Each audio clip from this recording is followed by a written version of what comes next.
Bonjour YouTube, je suis Sébastien et dans cette vidéo on va voir comment déposer la boîte de la série 3.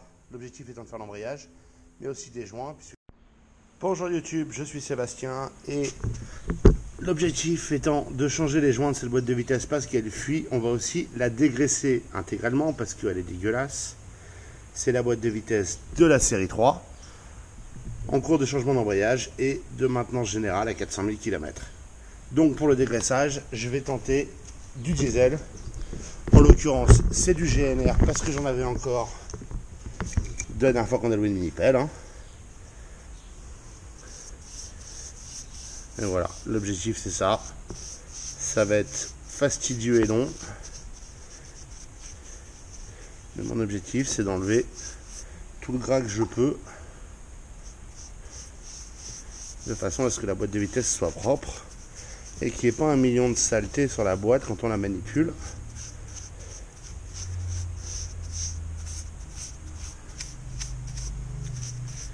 Et je vais même aller me chercher de l'eau pour rincer ça au fur et à mesure. Là on a l'une des fuites qui est le sélecteur de la boîte.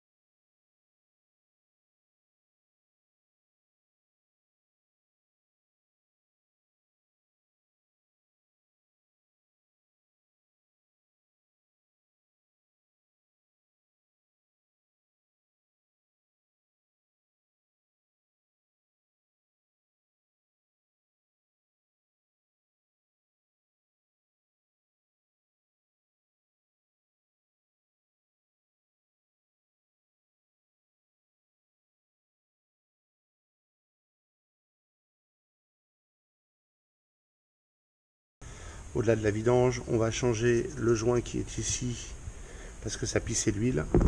Idem, celui à l'entrée de la boîte qui se trouve là derrière cette petite plaque. On ne va pas faire le joint de sortie d'arbre parce qu'il faut une douille que je n'ai pas et que je n'ai pas réussi à trouver. Donc ça c'est plus problématique. Pour enlever ça, il faut arriver à enlever le petit clip. C'est un peu pénible. Que ça va bien vouloir passer.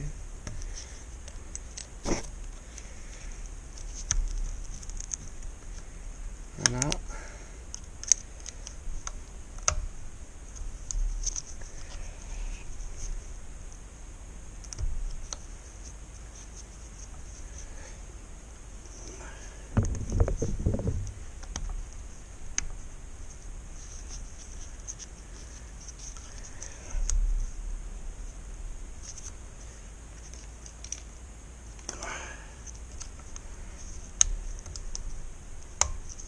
Voilà, j'ai décalé le clip et maintenant je peux pousser le pion qui est au milieu et il sort par en dessous. Voilà, et voilà, c'est aussi simple que ça. Une fois qu'on a fait ça, on se retrouve avec un joint là au fond qu'il faut arriver à sortir.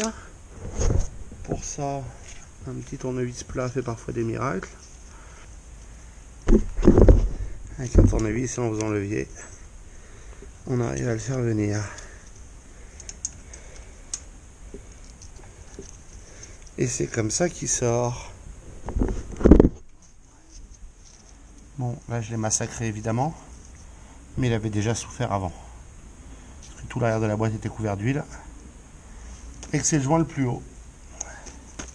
Maintenant j'ai ma portée de joint propre, un peu pénible avec le soleil à contre-jour, mais bon. Voici le nouveau joint, ça c'est le côté intérieur et ça c'est l'extérieur avec la petite lèvre qui dépasse pour bien faire joint sur l'axe. Pour le mettre, on l'emmanche dessus. Hop là, il passe. Et maintenant il faut l'enfoncer proprement. Et pour ça il nous faut une douille.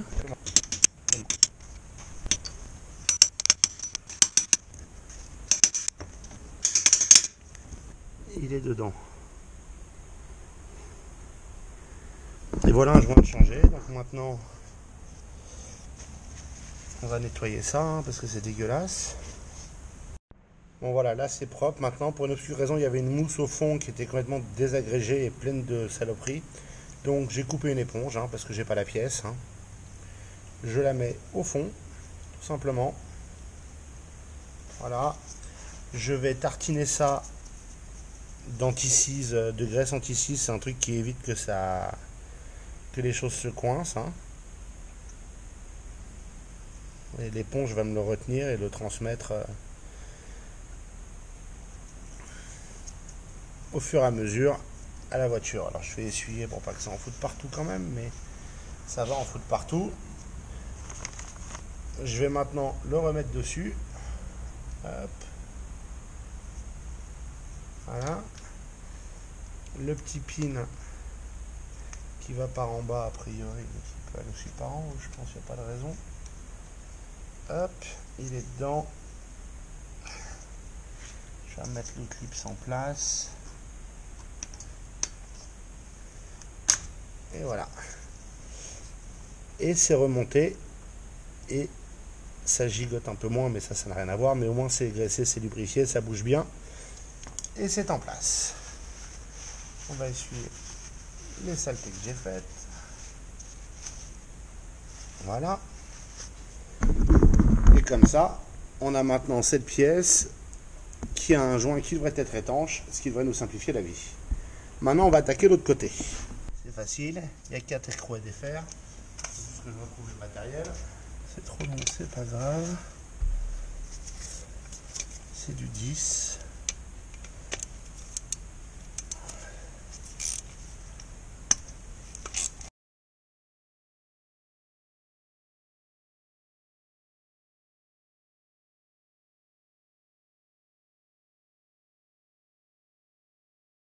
Et 4, comme vous pouvez le voir, ça vient tout seul. Hop. Et là, derrière, il y a le fameux joint. J'ai envie de croire qu'il ne fuit pas, mais quand je vois comment c'est noir au-dessus et en dessous, je suis partagé. Ouais, c'est huileux. Donc on va le changer par principe. Hein. C'est un peu précaution de principe. Mais oui, on a le bon. Alors on va enlever le joint et on va mettre le nouveau. Pour l'enlever, malheureusement, il n'y a pas 30 façons de faire. Hein. Il faut le tuer.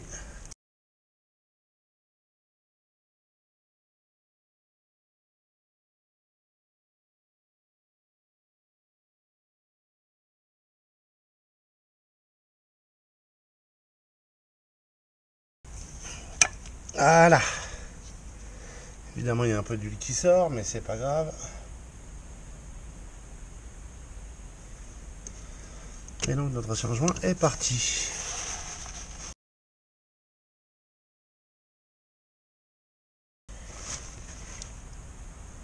Et en route.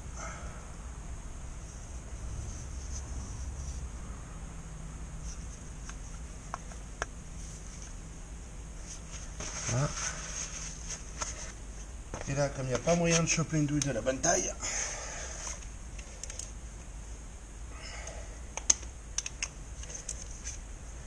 je vais utiliser ceci pour l'enfoncer tranquillement.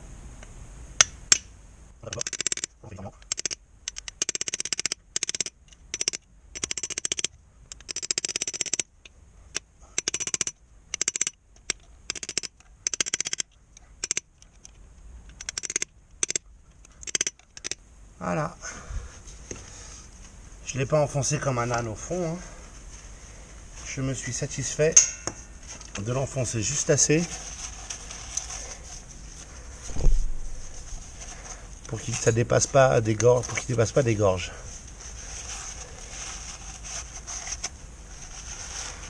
Voilà. Et maintenant, il n'y a plus qu'à remettre cette plaque. Zou. Ici, on va l'essuyer derrière, il est dégueulasse.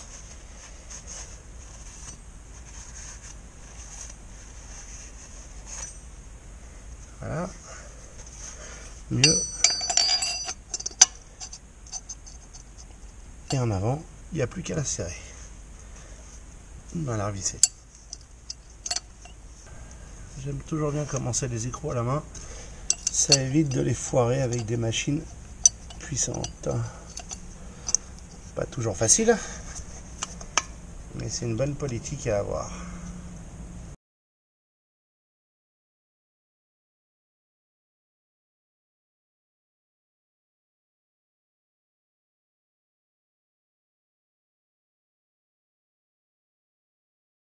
Et voilà, on a des joints neufs dans la boîte.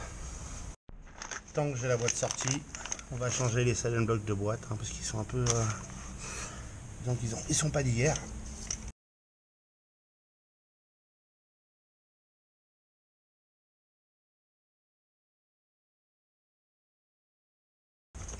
Notez qu'il y a deux longueurs de vis et un ergot d'un côté. L'ergot va en haut pour le retenir pendant qu'on le serre. Donc on le met et on remet la vis. Voilà.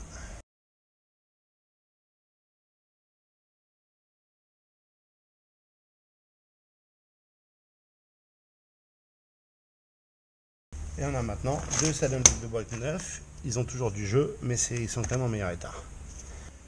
Je vous remercie d'avoir suivi cette vidéo, j'espère qu'elle vous aura intéressé et vous aura été utile. Si c'est le cas, pensez à vous abonner et à la liker. Et puis si vous avez des questions ou des remarques, les commentaires sont là pour ça.